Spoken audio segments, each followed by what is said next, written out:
Hello, Kristin. Hi, Kristin. We are huge Cowboys fans. We're happy to have a moment of your time. Dak, thank you so much. And Dr. Freeman, it's a pleasure to speak with you this morning. We are really interested, Dak, on how you decided to partner up with Ready, Raise, and Rise. Yeah, I mean, it was simple. There was no hesitation and it wasn't a tough decision in teaming up with Bristol Myers Squibb on behalf of the Ready, Raise, Rise campaign and simply just bringing awareness and educating people in immuno-oncology research that is happening. Simply something that I feel obligated to do in honor of my mother. She asked me to allow her to be my story, so that's what I try to do in every day of life. And we know that she was your #1 fan there, and I wanted to know, what has your experience been like? One, as a family member, a caretaker of a cancer patient, but now just living your mission through football and through your celebrity to be able to help out other cancer patients, hopefully find a cure.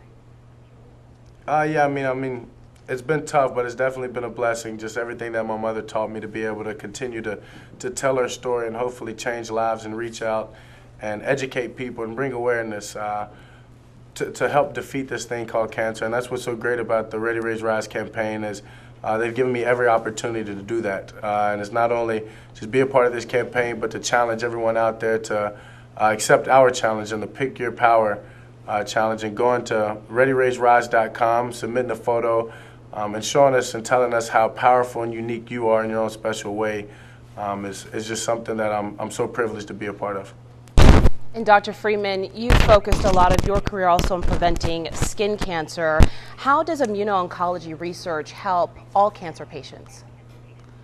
Well, we're hoping that it can benefit all cancer patients. We're not quite there yet. As you mentioned, I'm a skin cancer specialist, and melanoma is actually one of the cancers that's kind of paved the way in terms of research and our understanding of how the immune system fights cancer and how we can use these therapies to help patients benefit more so than we ever saw with chemotherapy. I think one of the opportunities and challenges that we have in immuno-oncology is trying to extend that benefit to as many cancers as we possibly can.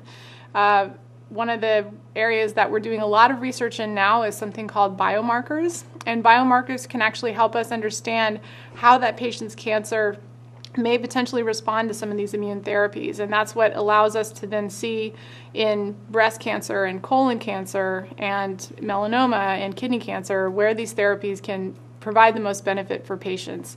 And this is also where then we can extend that hope to patients and their families. Most definitely. And what have you seen so far with this research? What have been some of the surprising findings? What has been the most useful so far? And where does the research go next? Oh, wow, that's we need a whole half hour for that question. I think one of the biggest surprises that we've seen it has been where this has extended people's survival and created so many opportunities for people to have that birthday and have that anniversary and see their kids graduate from high school.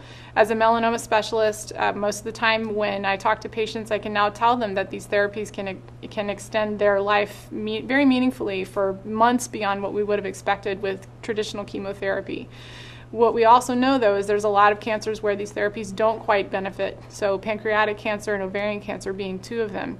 And that's where research in biomarkers is really important. And that's also where funding, like the Ready, Raise, Rise campaign is doing, can support those patient organizations that are trying to bring together that community against cancer. Dak, we are, again, fans of the Cowboys. We hope that this is the team this year that will bring home the Lombardi Trophy. Are there any game day rituals that you and your mother used to enjoy together that you continue even now through her memory? Yeah, I mean, every game I always had a text or especially phone call and talk to my mother. From obviously Little League, her bringing me to games, to high school, to college. One way or another, being able to communicate with her, which I continue to do. Some games I've continued just to write notes, and as I feel it's a way to reach out to her, and it's a way I talk to her before games to just to feel comfortable and to get my mind ready. Most definitely. And how long will you be working with this campaign? Hopefully for a long time. Hopefully for my career, if it's up to me, just be able to just continue to spread this awareness and educate people on what's happening and try to bring new ways to help defeat cancer.